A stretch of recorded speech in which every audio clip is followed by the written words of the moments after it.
quality, just, hospital coffee, something like that. Yeah. I love the fact that you said hospital coffee, because I always say it's either Oros or hospital coffee that's in it. But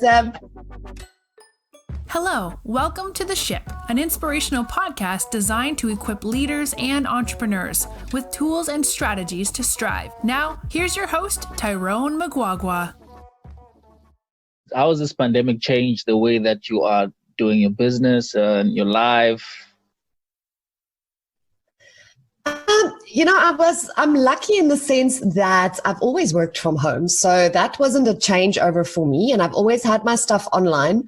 I took it online about 3 to 4 years ago. So that hasn't changed much. The only thing that's obviously changed is giving training sessions, group sessions with corporate clients, things like that I now have to do online. And obviously a couple of, some tweaking in some of my content, because it's very different when you've got a team sitting in front of you in a boardroom and you can have an interactive session with them. Yeah. Versus having to do this online and still try and connect emotionally and get them motivated and interact with them. So, I think that's been the biggest change. And then obviously, I think for all of us, it's been a very much a reflective period of just relooking at our lives and why we do what we do and how we do the ththings we do. So, that's pretty much been the biggest changes on my side. Yeah, no, that's good. Now, I asked you to come today because I wanted us to talk about branding. I know that you are the right person to talk to. The whole of South Africa, you're the only person that can be the expert when it comes to the topic that we're talking about today. So we are going to talk about branding. So my first question to you is, what is branding? Because I get this a lot. A lot of people are asking me, what is branding? A lot of people mistaking branding and marketing, thinking that it's probably the same thing, but they are different things that work together. But so what is branding? Okay, so the easiest way I can explain that is branding and marketing are two separate things, but they work together, right? So branding is pretty much every single thing that goes out from your company to the public. So that includes everything from your visual content, that would be your logo, your adverts, all of that stuff, emails, all of that stuff, but also your message that you put out there and every single person that's a part of your company or your brand. So at the end of the day, brand is actually more, I want to put the word reputation to it almost, because that's really what branding is. It's building a reputation, and it's the vehicle for you to do your marketing with. Because you can put an ad out there if your messaging doesn't come through, your why as a company, your look and feel, what you stand for, all of that stuff with your visuals, then your marketing actually counts for nothing. So that's pretty much the word I would connect to branding, is that it's about your reputation that you build. So one word, I like that response that you just gave. One word that I can use to explain what you just said is probably perception. But then what happens if my external perception, which is the brand that I'm putting out there, is great, but then my internal reality, the stuff that I actually then produce, is not as good as what I'm selling? What then happens? That is what I call branding versus, I don't know if I can say the full word on here, branding versus BS. You can say it. Bullshit. Go ahead. So, there's a very fine line for me between branding and bullshit, because it's very easy to build a brand. If you look at nowadays, especially with social media, anyone from Timbuktu can sit in a small little house and inflate their brand and make it look amazing out there. But meanwhile, they have no clue how to do what they do. So that's the thing with branding, is if you're going to build a message, the message has to be carried through all the way to when they actually interact with you, that you deliver on what you're putting out there. Because to give you an example, if I had to put my brand out there as I am this very well-known speaker and I'm so great at it, and I'm this author and all of that, but the moment that people actually book me for a talk, I stand on that stage and I look like a deer in headlights, then that whole branding falls flat, then it becomes BS. So unfortunately, it is easy to build a brand nowadays, but I always say there's a fine line between branding and BS. If you're going to build a brand, make sure that it's something you can actually deliver on, because you will only do your brand harm if you don't. Yeah, I fell into that trap. I think 2014, I fell into that trap. I got involved in this. I think you were involved in that organization as well. I got involved in this organization that made me believe that, you can just go out there and sell this perception or this idea that you are the world's number one at this. And I would go out and sell that idea to the people, but then I was nowhere near to that reality, to that perception. But at the same time, I had to be honest with myself that I'm not that. But for a person who is trying to get to that level, you're trying to establish yourself as the authority.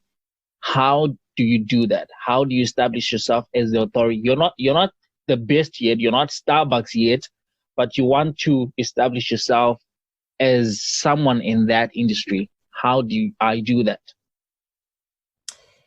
Well, firstly, it takes authenticity and being real. So I always tell people that there's nothing wrong with when you start out actually telling people, hey, listen, so I am new at this.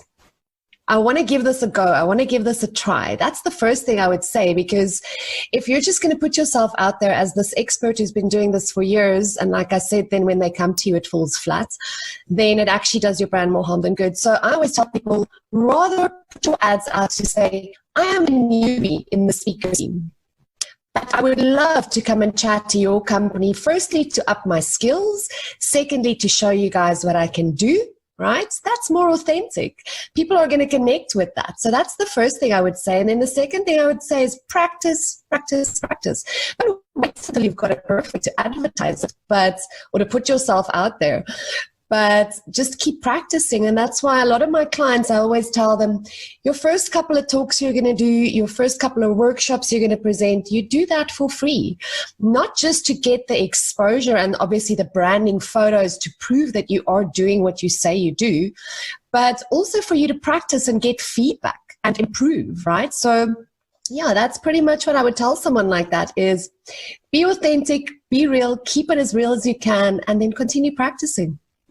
What you're saying is very spot on, and I like that response so much. There's something that I've noticed lately, that a lot of people are coming out and saying that I'm selling this or I'm doing this, and you're getting a lot of products. If you go in, I always use this example, if you go into game, you'll see over 100,000 products, and at the same time, they're all fighting for one thing, which is attention from the consumer. Then my question is, how do I stand out? How does one stand out from the rest? Okay, so that would come down to, firstly, your authenticity as well, because people aren't just buying products. They're buying you. They're buying your mission, your vision, your why behind what you do. So a lot of research nowadays, for instance, has shown that it's not even about the brand itself anymore, or whether let's try and use an example. Let's say it's a cold drink.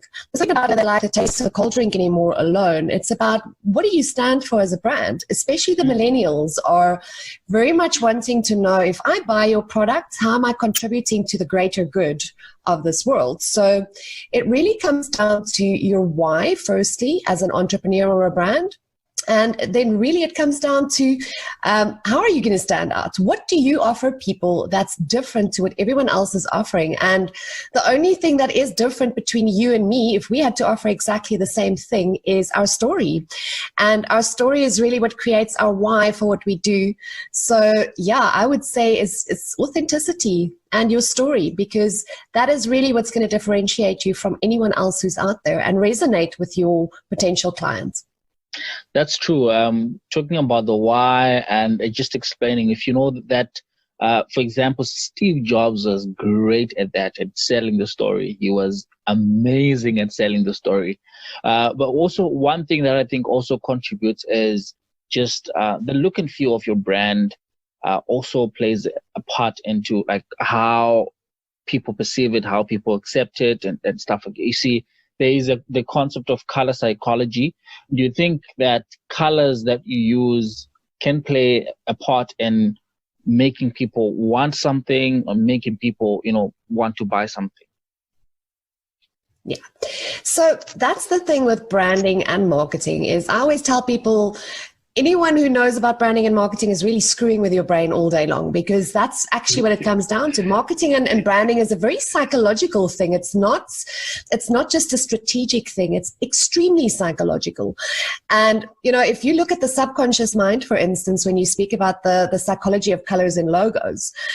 So to give an example, I had a client once who, he was,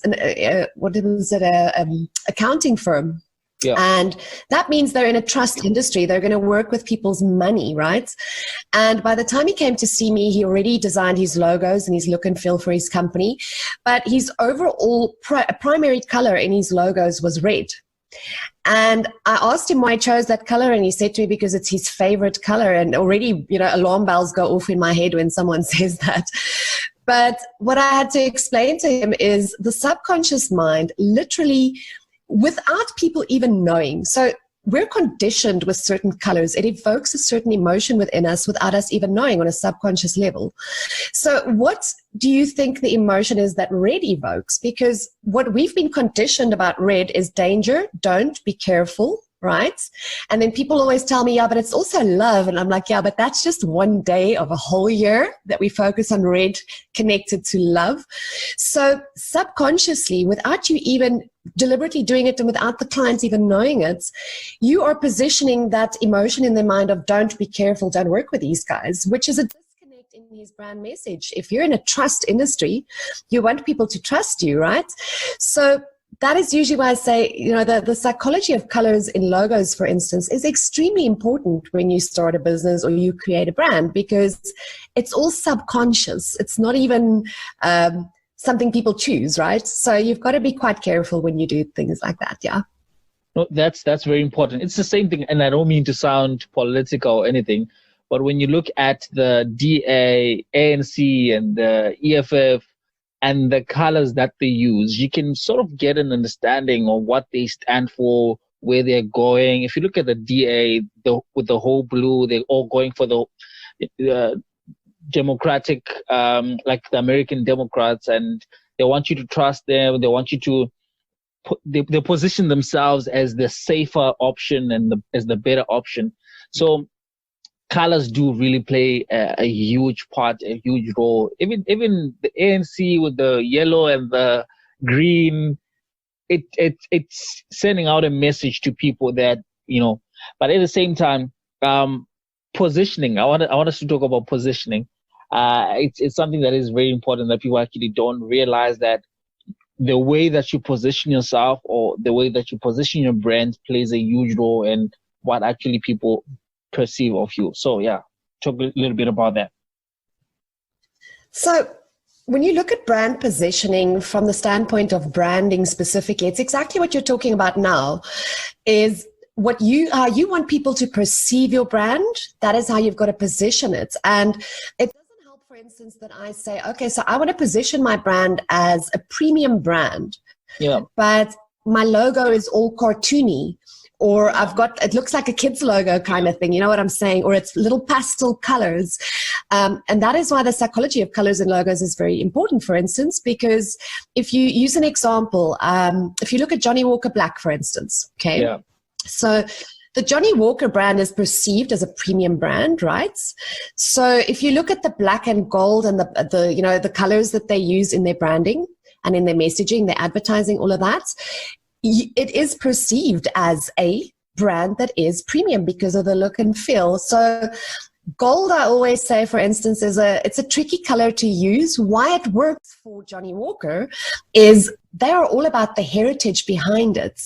And gold, when you use gold, for instance, it is perceived in the mind or connected with heritage or with antique, right? So I can't, if I'm a modern brand today, just jump in and use the gold because it's a premium brand that I want to position, because you don't want to be perceived as a brand that is old, right? So then rather go with silver, for instance. So yeah, brand positioning is a big deal, and it does. It begins with your visuals that you put out there, But it also has to do with your message. What message are you putting out there? What is the content that you're sharing?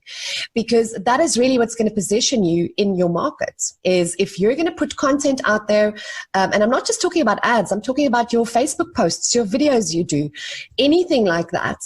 That all is what's positioning you in the mind of the consumer. So let me do a test with you quickly and see. If I had to give you a polystyrene cup, or just hold up a polystyrene cup, what would your perception be of what's in that cup? Cheap coffee, low quality, just, hospital coffee, something like that. Yeah. I love the fact that you said hospital coffee, because I always say it's either Oros or hospital coffee that's in it. But so that's how you perceive it. Now, I don't even have the cup in front of you. We're online now, but that is the perception we have of a cup like that, right? So if I now had to hold up a Starbucks cup for you, you can't see what's in the cup, but I'm holding up the Starbucks cup. What's your perception of what's in that cup? Expensive, premium, value for money, amazing brand.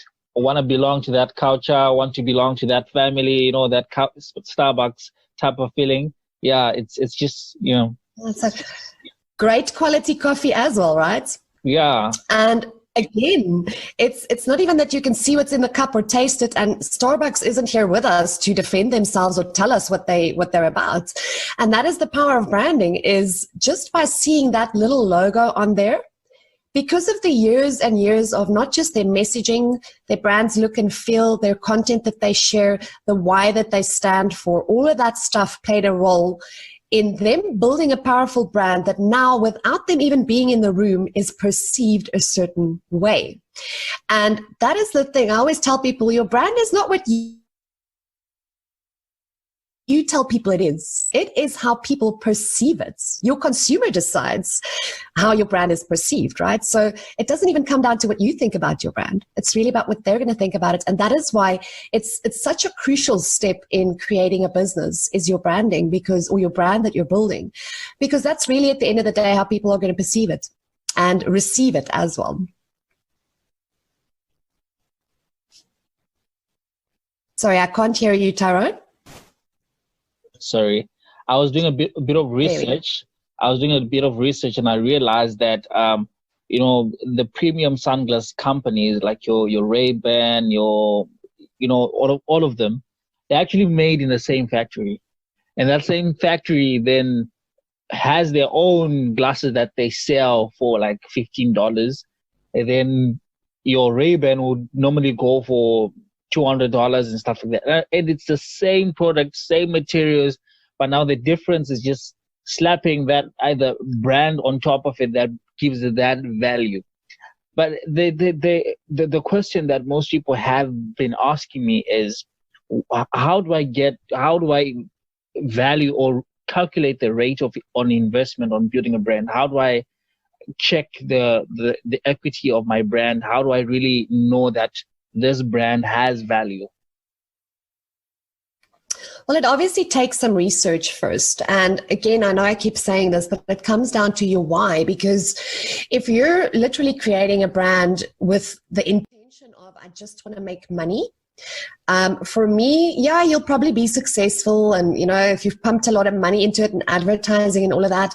But we've seen it so often with brands that, the ones that are like fly-by-nights, they go massive once they launch and everyone knows about them. And then it becomes crickets, right? They're just missing. So I always say that if you're building a brand from your why, if that is your intention for creating this, it will always be successful and your return on investment will always be there. But I always tell clients as well that you've got to keep in mind that building a brand takes time. It does take time. Creating that perception out there, interacting with clients, proving yourself to them that I'm not just saying I'm this brand, I actually am this, is a continual process. So there's definitely return on investment. And for me, I think out of everything all the elements in a business when you're building a business, branding is probably the one that I would say that's the one thing that I wouldn't skimp on. Because that is your image, right? And if you look at us as people, what's the one thing we usually don't skimp on? is our appearance, right? The way we look when we go out there, because we know that if someone meets me for the first time, they're going to gauge who I am based on what I look like, which is very shallow, but that's unfortunately the world we live in. And if you bring that back to branding, at the end of the day, like you said earlier on, there's thousands of brands out there vying for your attention, right? So what's going to make me stand out? If we're in a room full of people, who's going to stand out to you? That person who is just dressed so immaculately. But it's not just that. It's once you speak to them and actually it carries further. They're actually a nice person. They're also intelligent. You know what I'm saying? So the look and feel is the first contact that's going to make people go, I quite like this. Let me investigate more. But now when they get to know you, it's got to pull through. Because if that person is dressed all beautiful, but when I speak to them, they're a bit of an a-hole, I don't care what they looked like. They were an a-hole, right? So yeah, that's really, I think, the power of branding. And it's the one thing I would say, really invest in that if you want to build a successful business. Wow, that is gold, right? That you're spitting bars right now. This is gold. Yeah. So when you look at some of the brands that have established to leave a footprint in this world, like it's funny how people still say Colgate when they refer to toothpaste, whether it's a different brand, but they still say Colgate. A lot of other brands still have that effect on people. And I think one reason that I can really come up with and say the reason why brands get to that level is that when you look at it, there's a statement that says that people don't really care what you do for them, they care how you make them feel. So how do I establish a brand that really appeals to a person and makes them feel, makes them feel like they belong? I'll give you an example. When you look at, I always use this example, Harley Davidson. They have this thing that they do where they make a person feel like you're part of this cult, you're part of this tribe, this club, that exclusive club that is difficult to get into, And I always say that it's the only company that gives a 40-year-old accountant the freedom to look fierce in a gangster-looking jacket. And it's that feeling that most people are earning for. So how do I establish a brand and make sure that it gives that feeling, that sense of belonging to people? Well, again, I think it comes down to your purpose, your why, because if you look at, let's use Harley Davidson, the same example you use now. If the person who initially started Harley Davidson was all about, I just want to make money out of this, he wouldn't have thought further and gone, okay, but I want to create a community where people feel like they belong and a product that actually is quality and has an experience behind it. And I think that's really the word we're reaching for here, is to create a brand experience. Because if you're all about sales, you're just going to create a brand and here's my product and I just want to push sales. That's all I'm about. Versus if you create a journey that you're taking consumers on. In other words, you share your story and your why for why you do what you do. And you touch them on an emotional level. Everybody's looking for someone to belong to or a place to belong to, a community where they fit in. It feels like people who understand you, right? And that's what they've effectively done there, is to say, we're not just going to sell you a motorbike. We're not just going to sell you a brand. We're going to sell you an experience. We're going to sell you a community, right? So I think that's where the power in that kind of stuff lies, is really going beyond just sales and really not just, create an experience, but really do it from your why. Because if you have a passion for really giving people that exhilarating feeling of getting on that bike and how it feels and the sound and the everything, then that's where your power lies at the end of the day as a brand. Wow, that's very good. That is very good. Now, you spoke about what branding is. Now let's talk about what branding is not. You spoke about what it is. Let's talk about what it is not. Okay. So first thing I would say is branding is not marketing.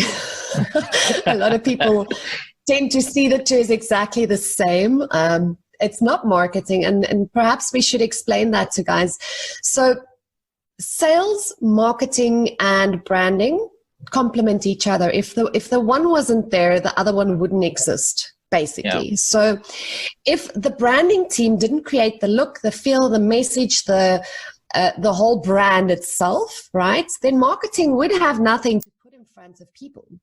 And once brand has created what they need to create, and marketing can now do their job and put it out there to make sure people see it, that is when it becomes easy for sales, because sales now goes out there and people have at least seen or heard or have a perception of your brand already, thanks to branding and marketing, right?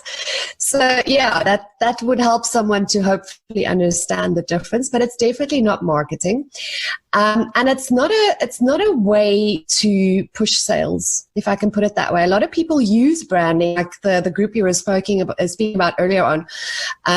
They use branding to actually boost their sales and get a foot in where they otherwise wouldn't get a foot in. And for me, that comes down to dishonesty, and it comes down to being inauthentic, really. So yeah, that's definitely what it isn't. It's not a way for you to boost your sales. It's really just your messaging and how you want to be perceived. So yeah, I think that's the two things branding is not. And it's also, by the way, it's not just things like your logo. A lot of people think branding, your brand comes down to just your logo or your tagline or whatever.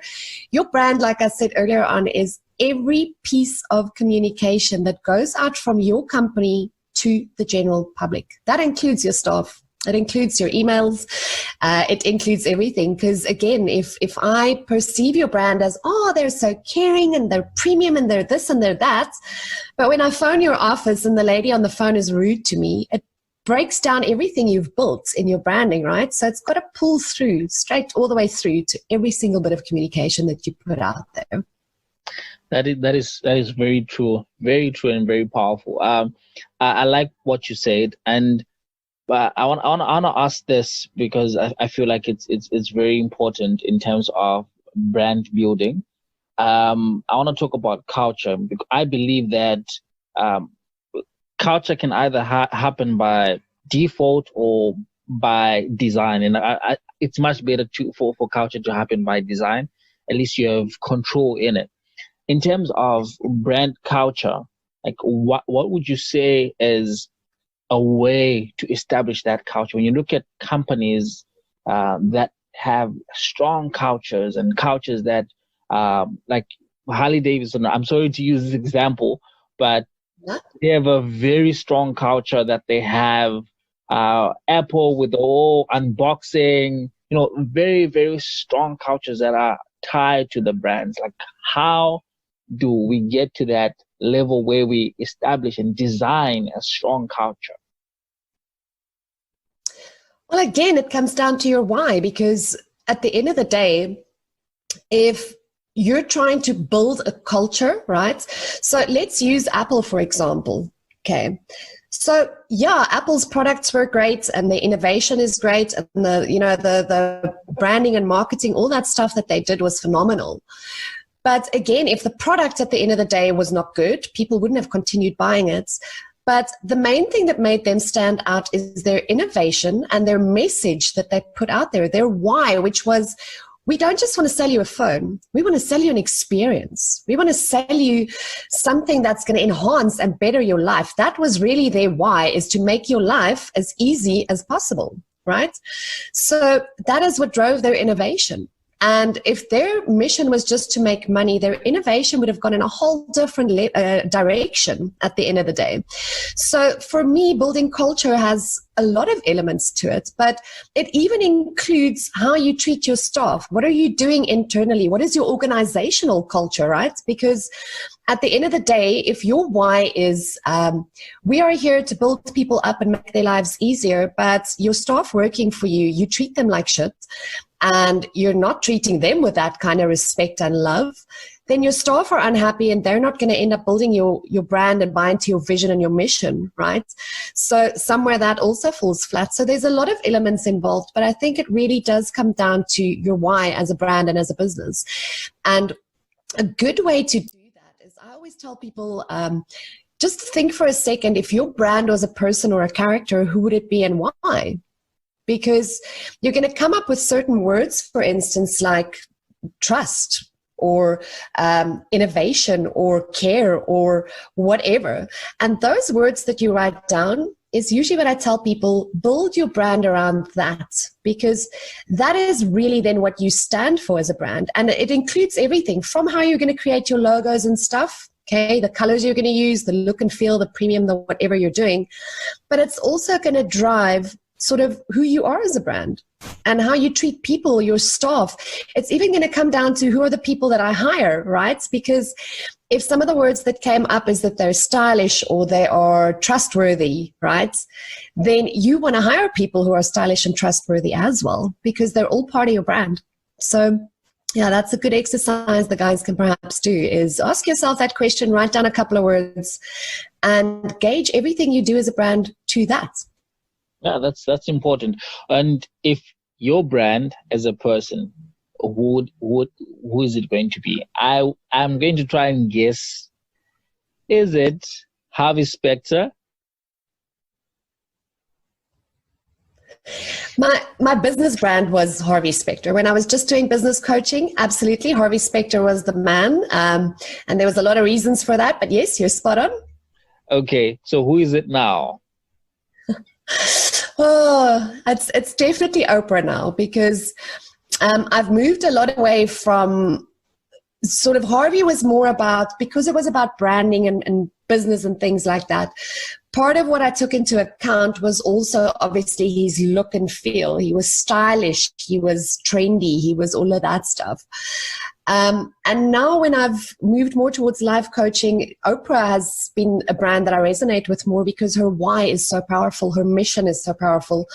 The fact that she literally, she feels, or her message that she puts out there is, I love you no matter what. Like, I don't care who you are, what you believe. This is who I am. I'm here to empower you with knowledge and to really care about people. So yeah, I think it's changed a bit with the new businesses I've started, but Harvey was definitely the first one. When you told me, I think it was probably 2 or 3 years ago, about Harvey, and I started seeing a lot of similarities, and I was like, okay, this is making sense now. This is making sense now. This is making sense now. But yeah, Oprah is amazing. I love her too. She is amazing. She is amazing. Yeah. Powerhouse. She is. And if you, what are some of the brands that you love? You know, just like brands you look at and say, I love that brand. I love how they do their thing. I love how they do their marketing. I love how they look and feel. Yeah. So the first one that comes to mind is King Price.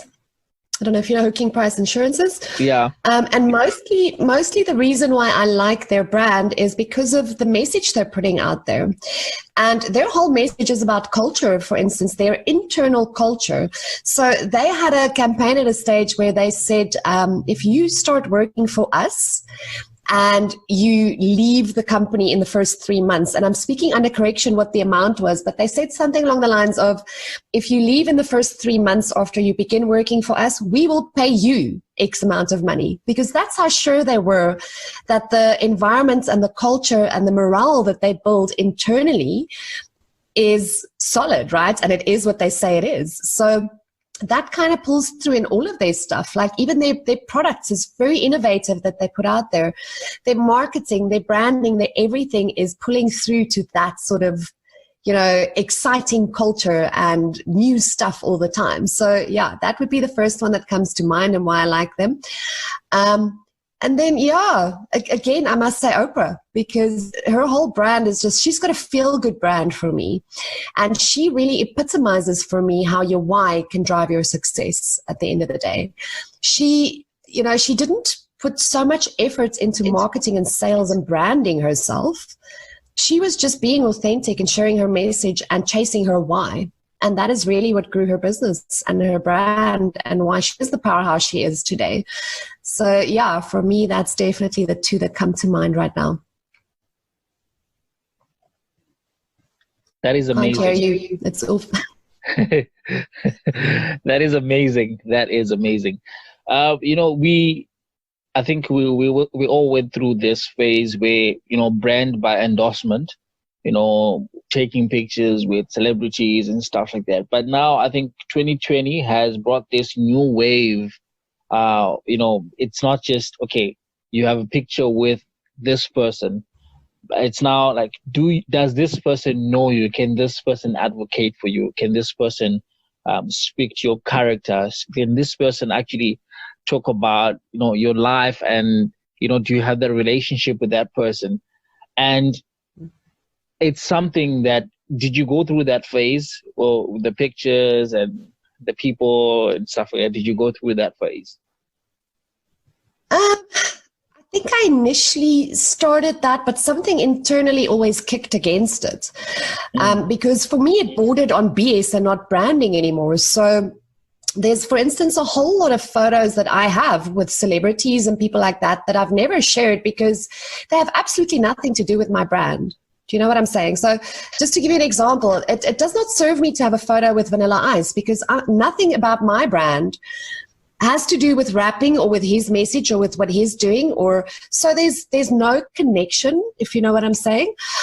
So yeah, I did initially go that route, but then I stopped. I actually think I removed most of those photos because it served no purpose whatsoever for me in business. I mean, for me to get a photo with Oprah would be absolutely something that I would share because the connection to my brand and my mission, my vision, my why, my everything is there.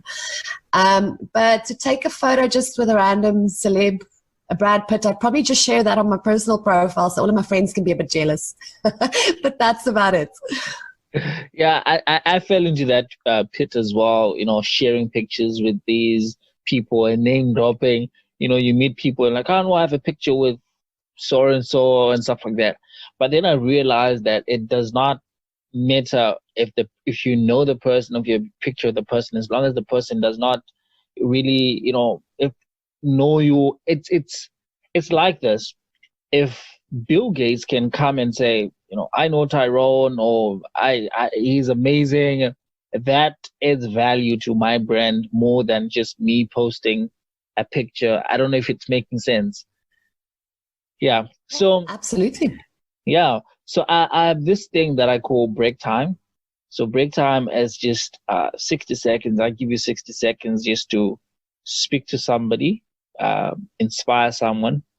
60 seconds. You're free to say whatever you want to say. Yeah. So your 60 seconds. No pressure. So your 60 seconds starts now. Okay, so my message would be, firstly, I want to tell you that there's absolutely nothing in this world you can't do. There's nothing holding you back except for what you believe, right? So whatever your dream is, somewhere inside of you is a why. We spoke a lot about why on this call. Somewhere inside you, there's a burning passion. And the only reason you're not doing it is because you have a belief attached to it that says, I can't, I'm not capable, I'm not good enough, anything like that. But that really is the catalyst to your success as anything that you want to be, whether it's a speaker, an entrepreneur, a business owner, or whatever. So that's the first thing I would say. And then really go and make your why, make service instead of sales your driving force, and you're actually going to be one of those Martin Luther Kings and Oprahs and Richard Bransons and whoever else you look up to. And then lastly, what I would just say is find someone like that you can look up to, but don't look at them in awe of, wow, look at what they've done. I want the guys to rather look at them as a mirror that's mirroring back to you what you're capable of as well. Because if one can do it, we can all do it, because we've all been given exactly the same tools and capabilities internally to create the lives we want, the businesses we want, and really make a powerful impact in this world. Wow, thank you very much for that. Thank you. This is amazing. Yeah. So what's next for Mickey Roothman? What can people expect from you? And yeah. Yeah, there's with all the changes that everyone's going through right now with COVID-19 and the lockdown and so on, My passion has really grew to work with corporate teams a bit more, because it's really become a time for, especially in corporates, to not just look at their teams as these are people that I want to make sure makes my company profitable, but also to understand that these are human beings who have challenges and have pasts and need to work on their mindsets. So company, organizational culture, and really helping teams to work on their mindset and their behaviors and beliefs and stuff to elevate themselves, and then in turn the company, is a passion of mine. So that's kind of what I'm working with and on at this stage. But yeah, I'm excited. I always say that my new mantra every day is, I love where I am, but I'm super excited for what's coming. And I'm just really giving every day the opportunity to unfold and just learn more and be guided in the direction I want to go. But that's the passion right now. Wow. Thank you.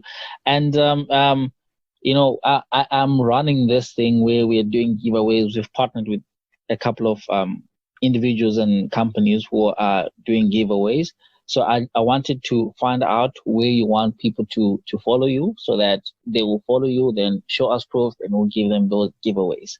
So is it the gram or the tube or the book or everywhere? Can I add a giveaway to that for you? Yes. Can I offer a giveaway to you guys as well, just to add to your pool that you've got? Yes, please. For me, one of the biggest things to be successful in life and in business is obviously your mindset.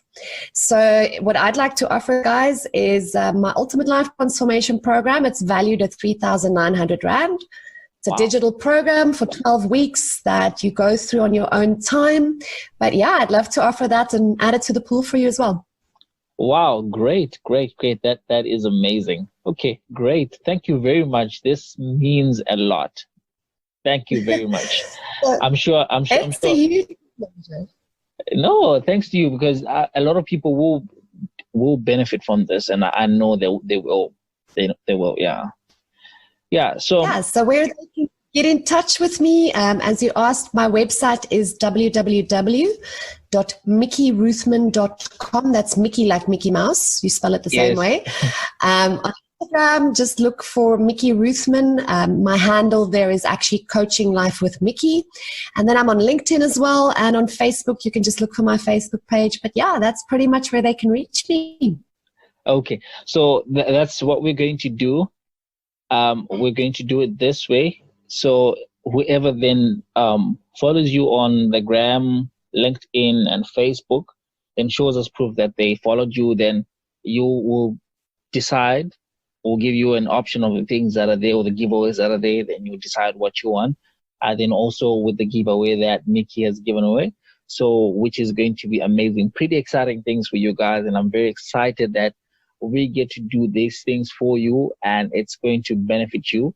And I'm very excited that I always say that I may not end polio like Bill Gates, or I may not bring clean water to communities that don't have clean water like Scott Harris, or I may not help people the way like Mother Teresa did, but I can help leaders that will do those things, and which is something that is important, and which is something that this show exists for. So I just want to say to Mickey, thank you for helping me fulfill the mission.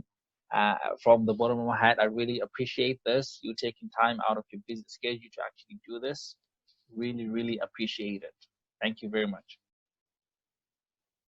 Thanks for having me. It's been such a pleasure chatting to you. And thanks to you as well for chasing your why, which is to empower others. Thank you. Keep doing. Thank you. Thank you very much. Thank you.